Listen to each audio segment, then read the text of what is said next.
शुद्धौ सत्व शुद्धि सत्व शुद्धौ ध्रुवा स्मृति लंबेना सर्वग्रंथिनाम विप्रमोक्ष। एक बात याद रखना, प्यारे परमात्मा कहते हैं कि सुनो दादा, अगर व्यक्ति का आहार गलत हो गया, अगर व्यक्ति का आहार गलत हो गया तो उसका व्यवहार भी गलत हो जाएगा, और व्यवहार अगर गलत हो गया तो उसका विचार भी गलत हो जाएगा, और विचार गलत हो गया तो व्यक्ति का चरित्र भी गलत, चरित्र ही नहीं अंत में व्यक्ति का पूरा जीवन ही नरक बन जाएगा। तो भगवान कहते हैं सुनो,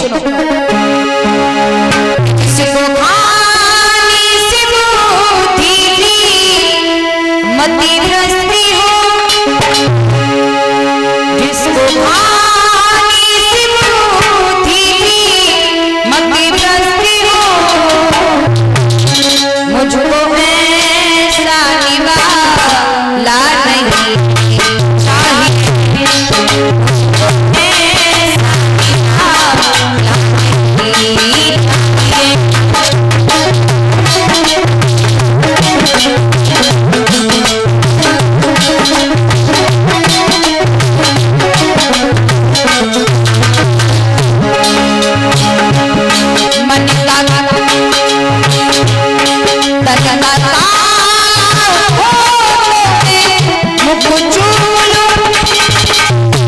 भगवान कहते हैं अगर तन को कालो होए तो मैं उसे हृदय से लगा लूंगा, लेकिन तन मुख चूम लो, लेकिन मन का काला हमें ना बिल्कुल भाई, मन का काला हमें ना बिल्कुल भाई।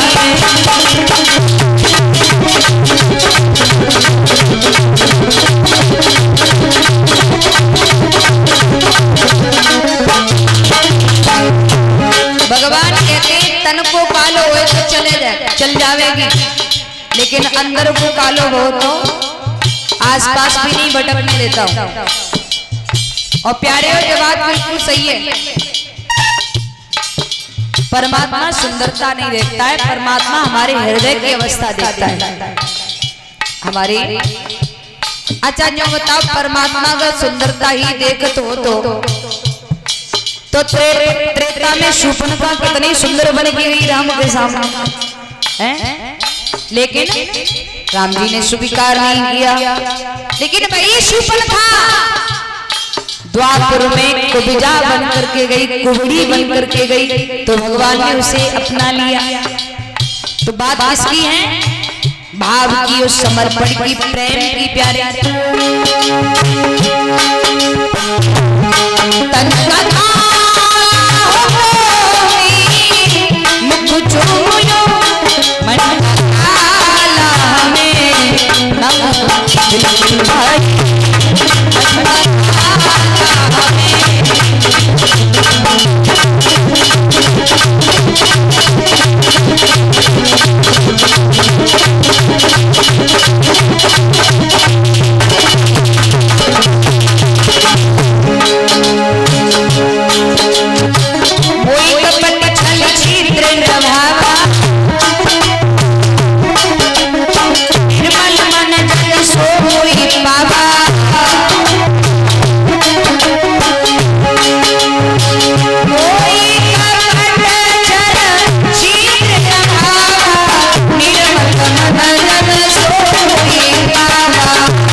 भगवान इतनी बात कह पाए तब तक पितामह बोल पड़े। पितामह जी कहने लगे, अरे लाला कोई बात नहीं, हमारो महल ज्यादा दूर नहीं है, हमारे महलन को चलो, हमने भी थोड़ा बहुत प्रसाद आपके लिए तैयार करा लियो है, चलो आप पालो।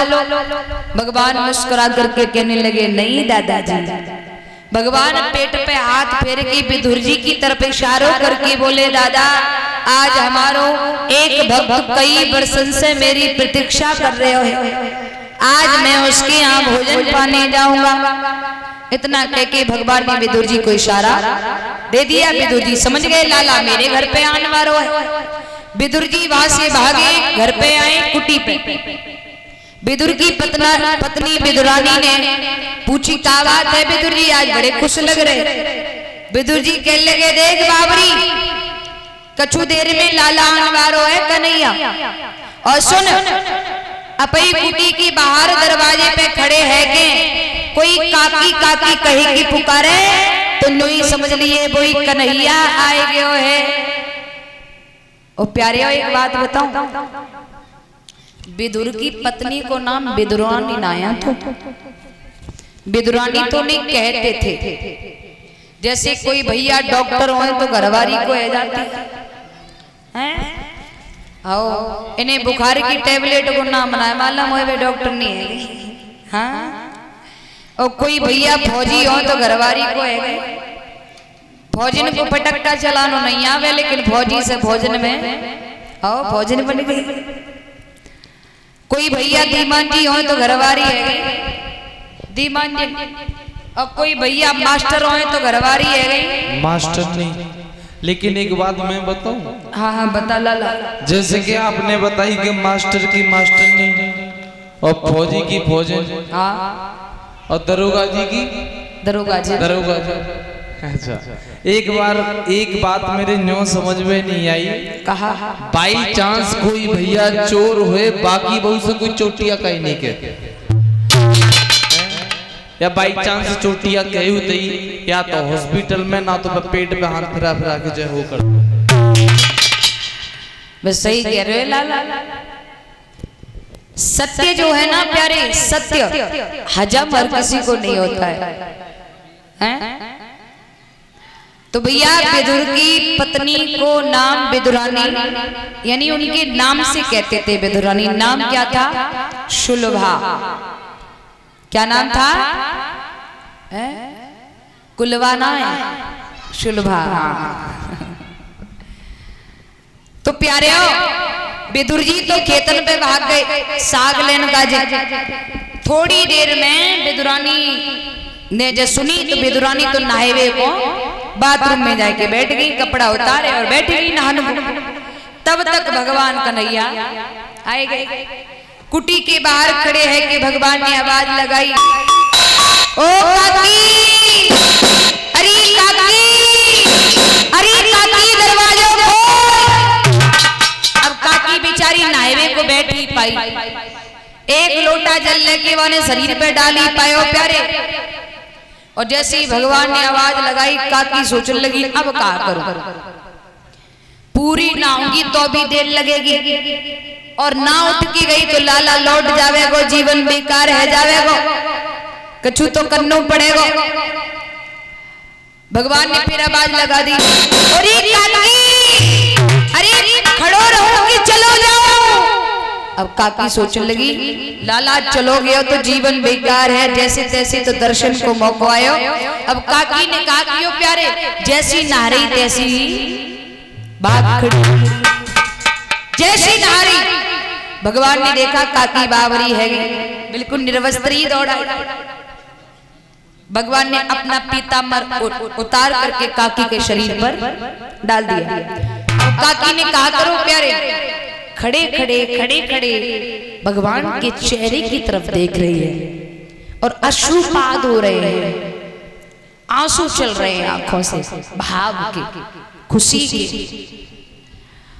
भगवान की तरफ खड़ी खड़ी देख रही, आंखों से आंसू चल रहे हैं, पलक मारना भी भूल गई, भगवान के चेहरे की तरफ टकटकी लगा करके देख करके रह गई। भगवान ने विचार किया जो बावरी तो भाव में इतनी पागल है गई, जा मुझे भी ना ख्याल लाला को अंदर ले जाऊं के ना ले जाऊं। भगवान ने काकी को पकड़ो, पकड़ के ला दो। ओ काकी, देख तू ना आई तब भी मैं बाहर खड़ो, और तू आ गई तो भी मैं बाहर ही खड़ो। अरे अंदर ले जावेगी क्या नहीं? अब काकी एकदम बोली अरे लाला मैं तो भूल ही गई, चल चल। लाला को पकड़ के ले गई अंदर और प्यारे हो आंसू चल रहे हैं, आंखों से खुशी के आंसू चल रहे हैं भाव के। अब आंगन में ले जाएगी, फिर खड़ो कर ले प्रभु के चेहरे की तरफ फिर देखने लगी। काफी देर हो गई भगवान के चेहरे की तरफ देखते देखते। ओ भला देख भी कितना सकती है दो आंखों से, कितना देख सकती है भैया।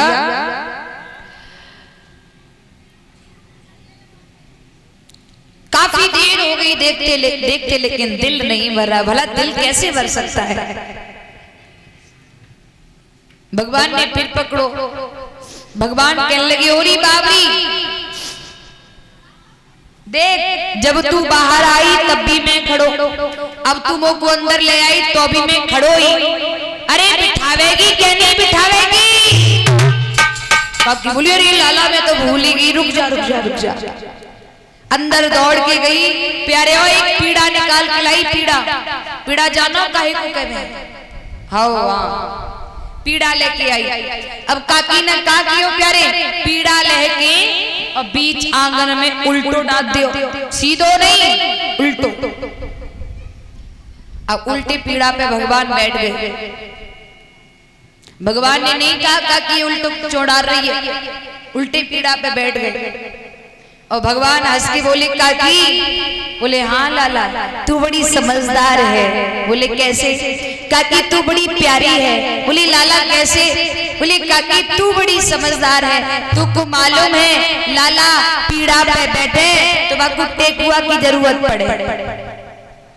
अरे काकी तूने मेरे काजी टेकुआ बहुत अच्छा लगाया, चूंकि पीड़ा उल्टो डालोगे तो बाकू पाओ ऊपर को होएगा।